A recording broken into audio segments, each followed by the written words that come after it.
Hello friends, मेरे YouTube channel पर आप सभी का बहुत बहुत स्वागत है। मैं हूं डॉक्टर MP शर्मा। इस सीरीज में पढ़ रहे हैं अपन जेनेटिक्स को और इस सीरीज का ये चौथा पार्ट है और इसमें समझेंगे अपन लिंकेज को, संलग्नता को, क्रॉसिंग ओवर को, जीन विनिमय को और डिटर्मिनेशन ऑफ सेक्स, लिंग का निर्धारण किस तरह से होता है इसको। अपन लिंकेज की बात करें तो मेंडल के नियमों में अपन ने ये समझा है, तीसरा नियम है कि माता पिता से संतति में गुण स्वतंत्र रूप से जाते हैं, एक दूसरे से जुड़े हुए नहीं होते। लेकिन इस नियम का अपवाद खोज लिया गया और उसको संलग्नता कहते हैं। यानी बहुत सारे ऐसे गुण हैं जो माता पिता से संतति में एक साथ जाते हैं, उनको संलग्नता कहते हैं। लेकिन कभी कभी वो नहीं भी जाते, तो नहीं जाने का कारण क्रॉसिंग ओवर है। तो अपन संलग्नता भी समझेंगे और क्रॉसिंग ओवर को भी समझेंगे। इसी वीडियो के आखिरी भाग में अपन डिटर्मिनेशन ऑफ सेक्स की बात भी करेंगे, यानी जीवों में लिंग का निर्धारण किस प्रकार से होता है। इससे पहले अपन ने 3 पार्ट पूरे किए। पहले पार्ट में अपन ने शब्दावली समझी, टर्मिनोलॉजी को समझा। दूसरे पार्ट में अपन ने मेंडल के नियमों को समझा और तीसरे पार्ट में अपन ने उन सारे संकरणों को समझा जिनमें मेंडल के नियमों का पालन नहीं होता और किसी न किसी प्रकार से वो अनुपात नहीं मिलता जो मेंडल के नियमों के अनुसार मिलना चाहिए था। इनको समझा अपन ने। तो इनको मेंडल के नियमों में विचलन के नाम की संज्ञा दी गई या जीन इंटरेक्शन की संज्ञा दी गई, वो अपन ने समझे हैं। और चौथे पार्ट में अपन समझ रहे हैं लिंकेज, क्रॉसिंग ओवर और सेक्स डिटर्मिनेशन को। लेकिन इससे पहले कि अपन फोर्थ पार्ट शुरू करें, मैं एक सलाह उन लोगों को देना चाहता हूं जिन्होंने अभी तक 3 पार्ट नहीं देखे हैं। हम यदि सीधे फोर्थ पार्ट पर जंप करते हैं तो समझना बहुत मुश्किल होता है, और विशेष तौर से उन लोगों के लिए जो साइंस बैकग्राउंड के नहीं हैं, बायोलॉजी बैकग्राउंड के नहीं हैं। तो पहले अपन पार्ट फर्स्ट, पार्ट सेकंड और पार्ट थर्ड देखें क्रम से, और फिर फोर्थ पार्ट शुरू करें। और जिन्होंने नहीं देखे अभी तक उनके लिए मैं यहाँ लिंक शेयर कर रहा हूँ, उनको देखें। उसके बाद में फोर्थ पार्ट देखेंगे तो समझना बहुत सरल होगा। फोर्थ पार्ट शुरू करने से पहले एक आवश्यक बात, एज यूजुअल, यदि ये वीडियो आपको अच्छा लगे तो इसको लाइक करें, शेयर करें और चैनल को सब्सक्राइब करें, जिससे आगे आने वाले वीडियो आपको समय से जल्दी मिलते रहें। तो चलिए शुरू करते हैं पार्ट फोर्थ। और पार्ट फोर्थ में पहले पढ़ेंगे अपन पार्ट फोर्थ में पढ़ेंगे अपन वो संकरण जिसके द्वारा संलग्नता खोजी गई थी बेट्सन और पुनट के द्वारा, वो मीठी मटर का प्रयोग है। और दूसरा मॉर्गन ने जो प्रयोग किया था ड्रोसोफिला में और संलग्नता की खोज की थी। तो पहले अपन प्लांट्स में पढ़ेंगे, फिर अपन एनिमल्स में पढ़ेंगे और फिर सेक्स डिटर्मिनेशन पढ़ेंगे। तो चलिए शुरू करते हैं पार्ट फोर्थ। अब अपन जेनेटिक्स का एक बहुत महत्वपूर्ण पॉइंट समझते हैं, लिंकेज और क्रॉसिंग ओवर, संलग्नता और जीन विनिमय। और इसकी खोज बेट्सन और पुनट ने स्वीट पी में की, लिथायरस ओडोरेटस। पहले अपन इसकी एक मोनोहाइब्रिड क्रॉस का अध्ययन करते हैं और गुण है पराग कण की लंबाई। पोलन की लंबाई कितनी है, वो लंबे हैं या गोल है, और ये लंबेपन का गुण प्रभावी है गोल पर। तो एक शुद्ध लंबे की क्रॉस शुद्ध गोल से की, और F1 के अंदर सारे के सारे पौधों के पराग लंबे थे, और F2 में लंबे और गोल का अनुपात 3:1 मिलता है।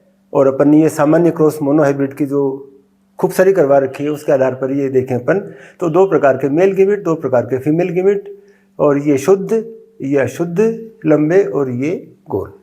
3:1 ये तो फिनोटिपिक रेशो, और 1:2:1 ये जीनोटिपिक रेशो। कहीं कोई कन्फ्यूजन नहीं है, मोनोहाइब्रिड क्रॉस है, वही परिणाम मिले जो मेंडल की क्रॉस में मिलने चाहिए थे।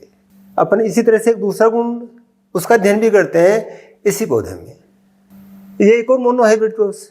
अब की बार हमने फूल का रंग सेलेक्ट किया है गुण के रूप में, तो शुद्ध नीले रंग के फूल, शुद्ध लाल रंग के फूल क्रॉस किया इनको। F1 के अंदर सारे के सारे नीले हैं, तो शुद्ध का मतलब ये जीन्स यहाँ पर, ये जीन्स यहाँ पर, और ये अशुद्ध नीले रंग के सामान्य क्रॉस है। F2 की बात करें अपन तो 2 प्रकार के मेल गिमिट, 2 प्रकार के फीमेल गिमिट, और ये पुनेट स्क्वायर। यहाँ पर ये नीले होंगे, ये भी नीले, ये भी नीले, और ये लाल। तो 3 नीले और 1 लाल, जैसा मेंडल को मिल रहा था। वही जीनोटिपिक रेशियो 1:2:1। तो इस प्रकार बेट्सन और पुनट ने इस स्वीट पी में 2 मोनोहाइब्रिड क्रॉस करवाई। एक बार करेक्टर था पोलन ग्रेन कैसा है, दूसरी बार करेक्टर था फूल का रंग कैसा है।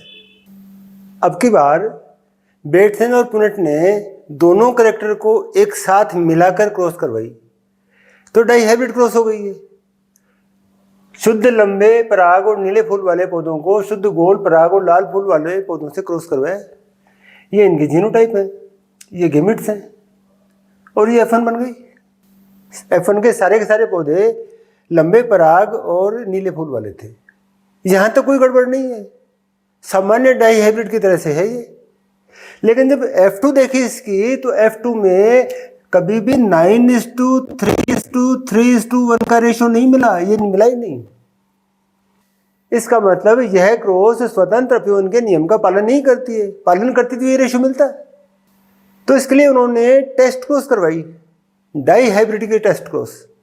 और डाइहाइब्रिड के टेस्ट क्रॉस में इस F1 का पता करना था इनको, तो इस F1 की क्रॉस इससे करवाई। यहां पर ये कौन सा था, ये LLBB ये था। इसमें से गेमिट ये बने, यहाँ 4 तरह के गेमिट बनेंगे। अब मान लो स्वतंत्र अपीवन होता तो इन सब तरह के गेमिट्स की संख्या बराबर बराबर बनती। 25% ये बनते, 25% ये बनते, 25% ये बनते, 25% ये बनते, और अनुपात मिलता हमारे को 1:1:1:1 का। लेकिन ऐसा नहीं हुआ, अनुपात मिलता है हमारे को 7:1:1:7 का। तो ये तो केवल एक ही तरह के हैं, तो इनके कारण तो ये अनुपात नहीं बिगड़ा। तो किसके कारण बिगड़ा, ये इनके कारण बिगड़ा। यानी इस प्रकार के गेमिट ज्यादा बनते हैं और इस प्रकार के गेमिट कम बनते हैं। गेमिट बनते समय ये कैपिटल L कहता है मैं तो इस कैपिटल B के साथ ही रहूंगा। क्या कहते हैं इसको, संलग्नता कहते हैं। लेकिन कि जाना तो पड़ेगा तुम्हारे को, तो उनका कि 8 बार में से 1 बार चला जाऊंगा। इसी तरह से स्मॉल L कहता है कि मैं तो हमेशा स्मॉल B के साथ ही रहूंगा, तो उनको नहीं जाना तो पड़ेगा भाई, कोई बात नहीं, 8 में से 1 बार चला जाऊंगा, तो 7 बार तो ये साथ रहे, 1 बार ये रहा। तो गेमिट्स का अनुपात रहा 7:1:1:7, इसलिए संतान मिली 7:1:1:7। ये जो रेशो मिला टेस्ट क्रॉस का, क्या नहीं मिला, 1:1:1:1 का नहीं मिला, मिला 7:1:1:7। और यदि इसको अपन मोनोहाइब्रिड में कन्वर्ट करके देखें, मान लो ये टेस्ट मोनोहाइब्रिड की है, तो इसको अपन कन्वर्ट करके देखें तो लंबे कितने, 7 और 1 8, 8 तो लंबे, और गोल कितने, 7 और 1 8, 8 गोल है, 1:1 का हो गया। और इस तरह से नीले कितने, नीले यहाँ पर 7 और 1 8, 8 नीले, लाल कितने, 7 और 1 8, 8 लाल है, तो वही 1:1 का है।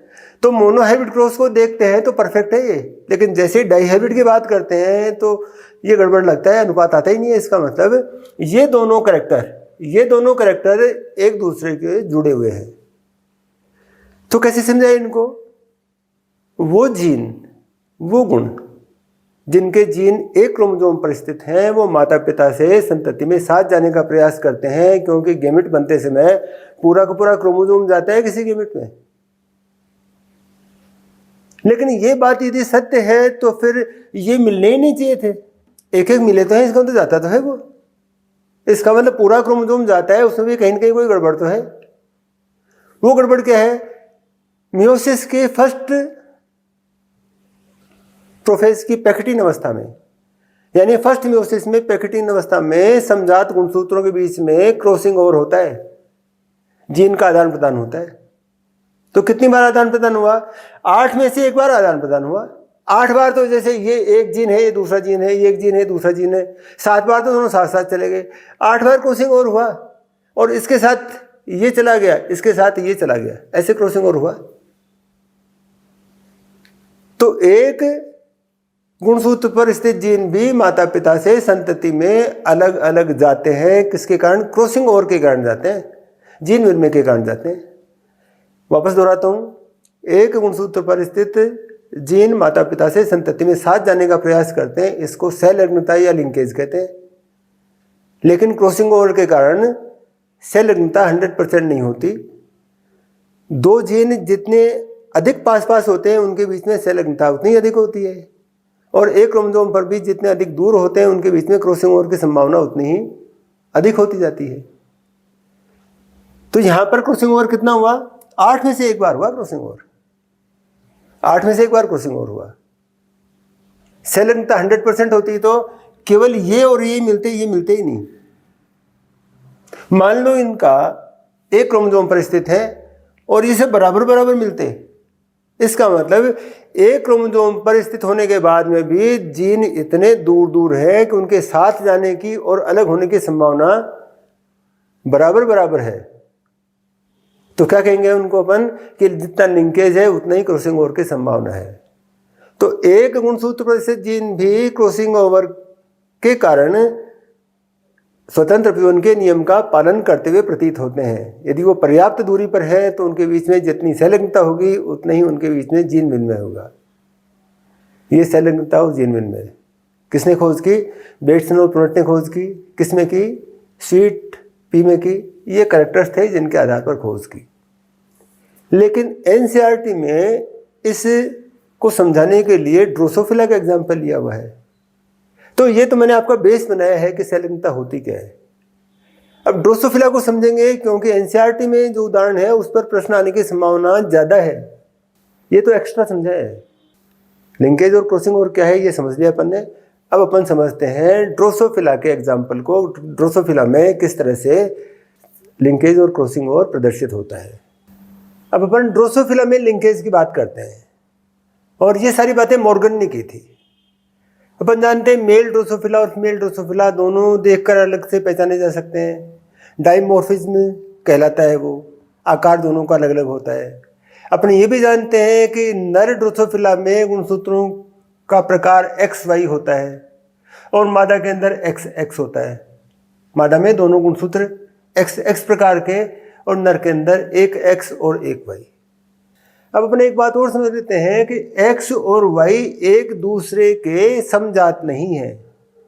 इस Y क्रोमोसोम पर उतने जीन है नहीं जो X क्रोमोसोम पर है। तो बहुत सारे जीन ऐसे हैं जो केवल X पर पाए जाते हैं, Y पर होते ही नहीं है।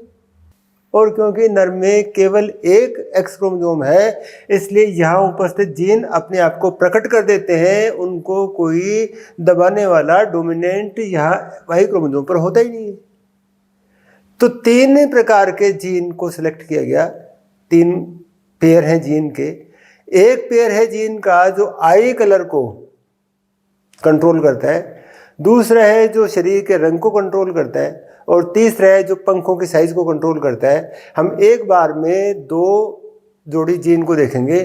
पहला जीन है ये Y, उसमें जो नीले रंग का लिख रखा अपन ने वो तो रिसेसिव है और ये तो सफ़ेद आँख के लिए है।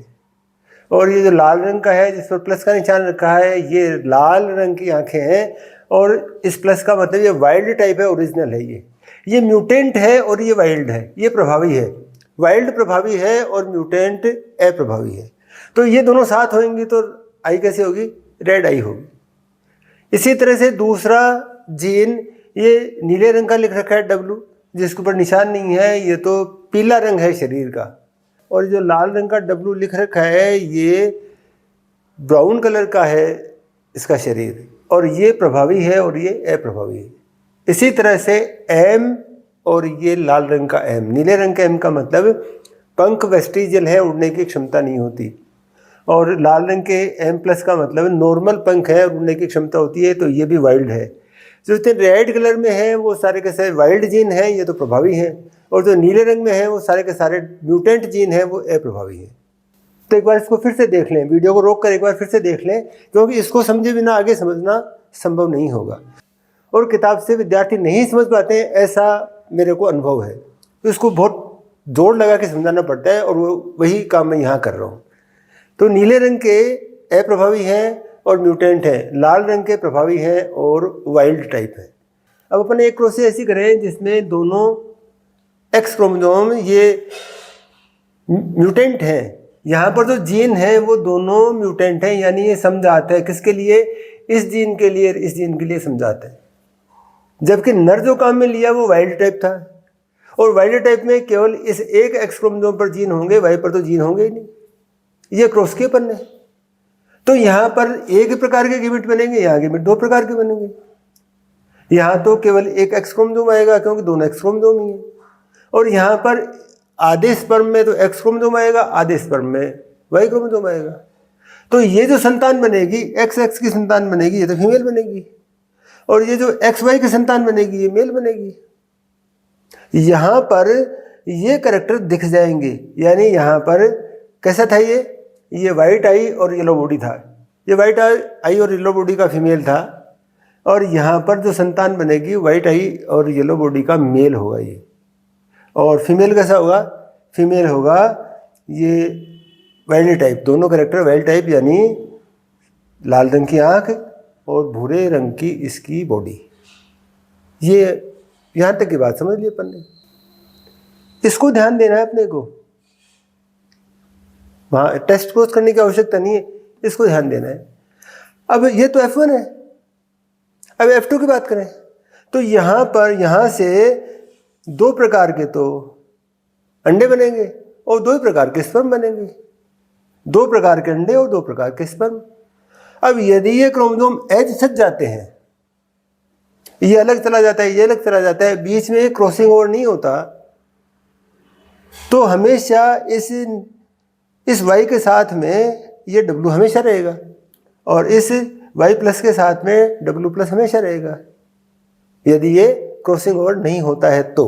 और क्रॉसिंग ओवर होता है तो इस Y के साथ में ये W आ जाएगा और इस Y प्लस के साथ में ये W आ जाएगा, ऐसा भी होगा। तो इसको समझते हैं अपन कि F2 जनरेशन में क्या होगा। तो ध्यान से देखें कि ये F1 है, ये संतान तैयार हुई, अब ये परिपक्व होगी और इनमें गैमेट्स बनेंगे, और गैमेट्स बनेंगे उस समय मियोसिस होगा, और मियोसिस में फर्स्ट मियोसिस में पैक्टिन अवस्था भी आएगी और क्रॉसिंग ओवर भी होगा। तो यहाँ तो क्रॉसिंग ओवर हो नहीं सकता क्योंकि ये एक दूसरे के समझात नहीं है। यहाँ हो भी सकता है, नहीं भी हो सकता है। कितनी बार होगा और कितनी बार नहीं हो रहा है ये तय करना है। जितनी बार होएगा वो तो क्रॉसिंग ओवर है, जितनी बार नहीं होएगा वो लिंकेज है। तो यहाँ पर ये F1 और ये भी F1, एक केस, पहला केस। और पहले केस में यहाँ जो संतान बनेगी उसमें ये दो तरह के तो अंडे बनेंगे, दो तरह के स्पर्म बनेंगे। ये क्रोमोसोम यहाँ और ये यहाँ से एक क्रोमोसोम यहाँ पर, दोनों एक्स एक्स है तो फीमेल बनेगी, और इस तरह से ये और ये भी फीमेल बनाएगी। तो ये 50% फीमेल बनेंगे, 50% मेल बनेगा, क्योंकि यहाँ पर एक्स क्रोमोसोम काम आ रहा है। अब मान लो यहाँ पर इनके बीच में एक्सचेंज हो जाता है और ये लाल रंग का वाई तो इधर आ जाता है, नीले रंग का वाई इधर चला जाता है, तो ये स्थिति बनेगी। थोड़ा सा भाग बदल लिया अपन ने, तो ये कहाँ चला गया, इस नीले रंग के डब्लू के साथ में ये वाई आ गया, और दूसरा कहाँ चला गया, दूसरा यहाँ चला गया, ये यहाँ चला गया। इनके साथ में जो एक्स आया वो तो नीले रंग का ही है क्योंकि यहाँ क्रॉसिंग ओवर हुआ ही नहीं, तो ये नीले रंग का मेल से स्पर्म से जो एक्स आया वो इस तरह का हुआ। तो यहाँ पर ये जो कॉम्बिनेशन बना, कौन सा, लाल आई और येलो बॉडी, ये केवल 1.3% है। ये जो नया कॉम्बिनेशन बना कौन सा, इस रेड आई के साथ में येलो बॉडी का, इस लाल और नीले का ये जो कॉम्बिनेशन बना ये 1.3% है, केवल 1.3%। इसी तरह से यहाँ पर इसको देखें अपन, 1.3% ये बन गए और 1.3% ये बन गए। तो यहाँ पर ये इस नीले वाई के साथ में ये W है, यानी यहाँ पर सफ़ेद आँख है और भूरा शरीर है इनका। तो एक क्रोमोसोम तो यहाँ से आ गया, ये दूसरा कहाँ से आएगा, दूसरा यहाँ से आएगा, तो सामान्य है। तो यहाँ पर वाई वाई ये दोनों एक ही तरह के हैं, तो यहाँ पर आँख तो इसकी होगी सफ़ेद और इस W के कारण इसका शरीर होगा वो ब्राउन होगा, ये भी 1.3% है। और इससे नहीं समझे अपन तो अपन मेल में समझते हैं, वो सबसे बढ़िया तरीका है कि यहाँ पर ये दोनों क्रोमोसोम इसके साथ जुड़ते हैं, ये दोनों क्रोमोसोम इसके साथ जुड़ते हैं तो मेल बनते हैं। तो कितने प्रतिशत मेल, 1.3% मेल ऐसे हैं जिनके आँख तो लाल है और शरीर जिनका पीला है, और 1.3% ऐसे हैं जिनकी आँखें सफ़ेद हैं और शरीर ब्राउन है। कितना है, 1.3% ही है। यहाँ मेल कितने कैसे थे, यहाँ मेल ऐसे थे जिनका सफ़ेद आँख थी और शरीर जिनका पीला था। और कितने नए बन गए? 1.3% नए बन गए। इसकी तुलना में यहाँ नए बन गए। इनको नहीं समझ पा रहे हैं तो केवल इसी को देख लें अपन। बाकी 98.7% कैसे होंगे? ये ऐसे कैसे चलेंगे? ऐसे ऐसे चलेंगे। इसका मतलब यहाँ पर ये जो कॉम्बिनेशन है, ये कॉम्बिनेशन कौन सा है? ये तो पेरेंटल है। ये जो कॉम्बिनेशन है, फीमेल को ध्यान नहीं दे अपन, फिर मेल को देखें अपन, तो यहाँ पर ये आधे मेल तो कैसे हैं? आधे मेल तो सफ़ेद आँख के और पीले शरीर के हैं, और आधे मेल कैसे हैं? लाल आँख के और भूरे शरीर के हैं। तो ये जो परसेंटेज है, ये परसेंटेज बताएगा कि कितने प्रतिशत क्रॉसिंग ओवर हुआ और कितने प्रतिशत पुराना कॉम्बिनेशन रहा। क्योंकि यहाँ पर जीन कौन से क्रोमोसोम पर है? जीन है एक्स क्रोमोसोम पर, इसलिए मेल में ये जैसे भी हैं तुरंत प्रकट हो जाते हैं। अब एक कैरेक्टर तो कौन सा लिया? आँख का और शरीर के रंग का। और अब की बार अब एक कैरेक्टर तो कौन सा लें? आई कलर का लें। और दूसरा, विंग्स कैसे हैं? विंग्स नॉर्मल है या वेस्टिजियल है? इस कैरेक्टर में नए कॉम्बिनेशन बनते हैं, वो 1.3 की जगह 37.2 बनते हैं, और पुराने कितने रहते हैं? 62.8। ये दूसरे कैरेक्टर के लिए है। तो क्या निष्कर्ष निकाले अपन कि ये दोनों जीन कौन से? आई कलर और बॉडी कलर, ये दोनों जीन तो पास पास हैं। किसकी तुलना में? आई कलर और विंग की शेप कैसी है या विंग की साइज कैसी है, इसकी तुलना में। यानी यहाँ पर क्रॉसिंग ओवर ज़्यादा है, यहाँ पर लिंकेज ज़्यादा है। ये लिंकेज और क्रॉसिंग ओवर। और फिर बात दोहरा रहा हूँ, बहुत मुश्किल से समझ में आती है बच्चों को ये बात, तो एक बार में समझ में नहीं आया तो दूसरी बार देखें, तीसरी बार देखें। मेल गेमिट और फीमेल गेमिट होते हैं, ये बात तो बहुत पहले पता लग गई थी, लेकिन ये पता बहुत समय तक नहीं लगा कि जाइगोट युग्मनज वो कोई मेल में क्यों बदलता है, कोई फीमेल में क्यों बदलता है। किसी भ्रूण का परिवर्तन नर में होता है, किसी का मादा में होता है, ऐसा क्यों होता है?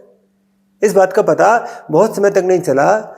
और सबसे पहले हैंकिंग ने 1819 में एक महत्वपूर्ण खोज की। उनका कीटों के 50% स्पर्म्स में एक खास तरह की गोलाकार संरचना है, और उसको एक्स का इनाम दिया, और ये बाकी की 50% स्पर्म्स में नहीं है। यानी आधे स्पर्म में गोलाकार संरचना है, आधे में नहीं है। इसको एक्स का नाम दिया, एक्स बॉडी नाम दिया। और बाद में पता लगा कि ये भी एक क्रोमोसोम है, और उस क्रोमोसोम को एक्स क्रोमोसोम ही कहने लग गए। तो ये पता लगा है फिर कि नर और मादा के अंदर क्रोमोसोम अलग अलग तरह के हैं, और ये सुनिश्चित हो गया कि एक जोड़ी गुणसूत्र तो वो हैं जो लिंग का निर्धारण करते हैं, और बाकी के गुणसूत्र वो हैं जो शरीर की दूसरी संरचनाओं के लिए हैं, और इनकी संख्या जातियों में अलग अलग है। तो जो बाकी की शरीर की सारी संरचनाओं को निर्धारित करते हैं उनको तो ऑटोसोम्स का, और जो लिंग का निर्धारण करते हैं उनको एलोसोम्स या सेक्स क्रोमोसोम का। अब अपन ड्रोसोफिला के एग्जाम्पल से बात समझते हैं कि ड्रोसोफिला में लिंग का निर्धारण किस तरह का होता है।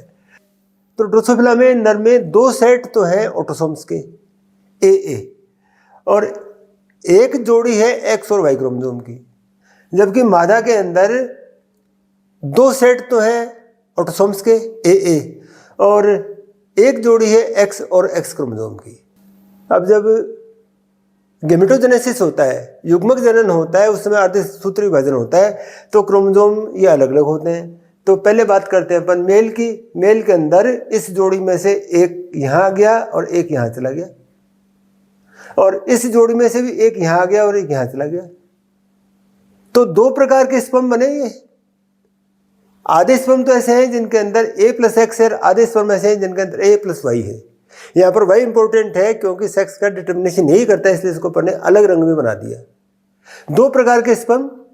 और अंडों को देखें अपन तो ये 2A है यहाँ पर, और ये XX है। तो युग्मक जनन के समय यहाँ एक इसमें से आ गया और एक इसमें से आ गया, दूसरा दूसरा में चला गया, लेकिन वो भी इसी प्रकार का है। तो अंडे केवल एक ही प्रकार के बने हैं, एक ऑटोसोम का सेट और एक एक्स क्रोमोसोम। अब इस अंडे का निषेचन यदि इस तरह के शुक्राणु से होता है तो वापस एक ए यहाँ से, एक ए यहाँ से, एक एक्स यहाँ से, एक एक्स यहाँ से, तो ये तो मादा में बदल गया, इसका डेवलपमेंट होगा मादा में। और इस तरह के शुक्राणु के द्वारा निषेचन होता है तो ये एक ए यहाँ से, एक ए यहाँ से, दो तो ए हो गए, और ये एक्स और वाई, ये मेल। इस प्रकार ड्रोसोफिला में और ड्रोसोफिला की तरह से बहुत सारे और कीटों में सेक्स का डिटर्मिनेशन एक्स वाई प्रकार का कहलाता है, एक्स वाई प्रकार का। और यहाँ पर स्पर्म दो प्रकार के बनते हैं, अंडे सारे एक ही प्रकार के बनते हैं, स्पर्म दो प्रकार के बनते हैं, इसलिए क्या कहते हैं इसको अपन मेल हेट्रोगेमेटिक, यानी मेल गेमेट तो बनते हैं वो अलग तरह के बनते हैं, दो तरह के बनते हैं, समान तरह के नहीं बनते। ये सेक्स डिटर्मिनेशन तो कुछ कीटों में जो ड्रोसोफिला की तरह के हैं। अब कीटों में एक प्रकार का लिंग निर्धारण और होता है जिसको एक्स जीरो टाइप कहते हैं, फिर अपन बर्ड्स में समझते हैं, और फिर हमारा खुद का मनुष्यों का सेक्स डिटर्मिनेशन। तो अब नेक्स्ट पार्ट समझते हैं अपन कि एक्स जीरो प्रकार का किन में होता है। ग्रासोफर्स में ऑटोसोम्स, दो तो ऑटोसोम्स और एक या दो एलोसोम, मेल में एक होता है, फीमेल में दो होते हैं। तो मेल्स के अंदर तो ऑटोसोम्स का एक सेट और दूसरा सेट, तो मेल्स में तो ऑटोसोम के दो सेट और केवल एक एक्स क्रोमोसोम। इस लाल रंग के जीरो का मतलब नहीं है, एब्सेंट है यहाँ पर, दूसरा नहीं है। और फीमेल के अंदर दो सेट ऑटोसोम के और दो एक्स क्रोमोसोम। अब इनके अपन गेमेटोजेनेसिस को देखें तो ये तो मेल्स हैं, और मेल्स में यहाँ से एक यहाँ आ गया, एक यहाँ आ गया, और इसमें से एक एक्स यहाँ आ गया, दूसरा ये जीरो है, ये जीरो है, यहाँ पर यहाँ कुछ नहीं है, यहाँ पर केवल ऑटोसोम्स हैं। तो आधे शुक्राणु कैसे बने जिनके अंदर एक्स क्रोमोसोम है, और आधे शुक्राणु कैसे बने जिनके अंदर केवल ऑटोसोम्स हैं। वापस दोहराता हूँ, आधे स्पर्म ऐसे हैं जिनके अंदर ऑटोसोम भी है और एक एक्स क्रोमोसोम भी है, आधे स्पर्म ऐसे हैं जिनके अंदर ऑटोसोम है, एक्स क्रोमोसोम नहीं है, दूसरा कोई क्रोमोसोम है ही नहीं, ये एब्सेंट है। और अंडे सारे एक ही तरह के बने, एक ऑटोसोम का सेट और एक एक्स क्रोमोसोम।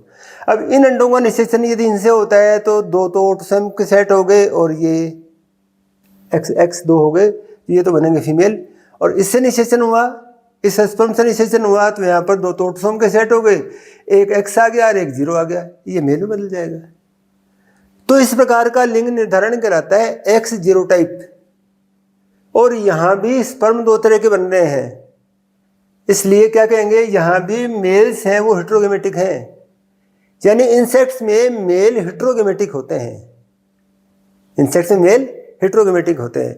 और जब मेल्स हेट्रोगेमेटिक होते हैं तो लिंग का निर्धारण कौन करता है, लिंग का निर्धारण वो करता है जो हेट्रोगेमेटिक होता है, या मेल्स हैं इसलिए मेल करता है। मेल का मतलब स्पर्म करता है, किस प्रकार का स्पर्म काम आ रहा है निषेचन में वो तय करेगा कि बनने वाला भ्रूण मेल होगा या फीमेल होगा। अब अपन बर्ड्स की बात करते हैं। तो बर्ड्स में ऑटोसोम्स और सेक्स क्रोमोसोम दो प्रकार के हैं, जेड और डब्ल्यू। और यहाँ पर विपरीत, हमारे से और इंसेक्ट से विपरीत, यहाँ पर समान प्रकार के सेक्स क्रोमोसोम तो होते हैं मेल में, नर में, और अलग अलग प्रकार के सेक्स क्रोमोसोम होते हैं फीमेल में। तो यहाँ पर मेल हैं सारे, ये ऑटोसोम्स दो सेट और जेड जेड ये सेक्स क्रोमोसोम, और फीमेल दो सेट ऑटोसोम के और जेड डब्ल्यू।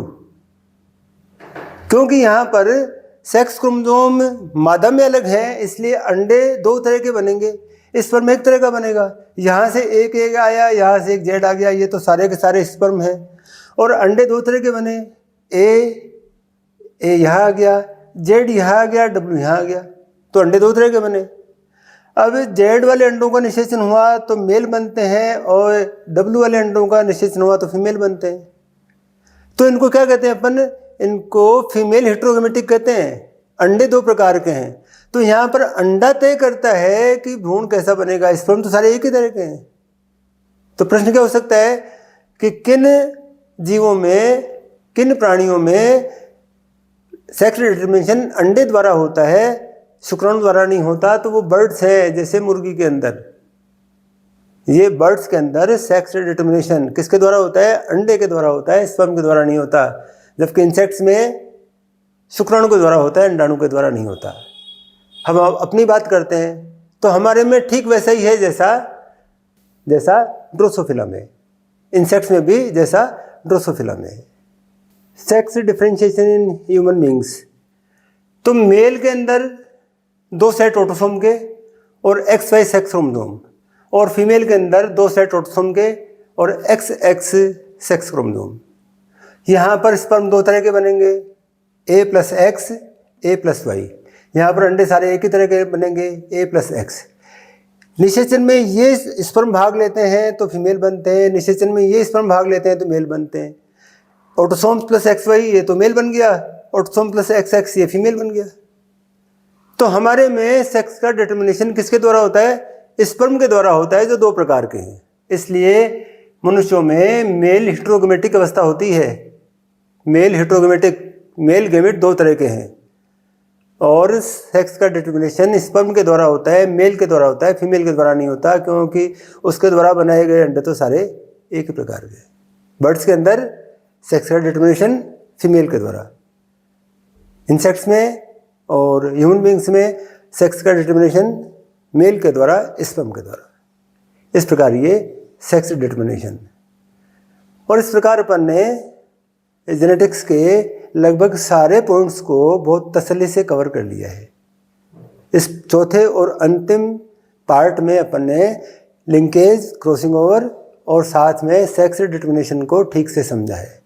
अब एक बात फिर से याद दिला दूं, यदि ये वीडियो आपको पसंद आया हो तो चैनल को सब्सक्राइब करें और वीडियोस को लाइक करें और शेयर करें।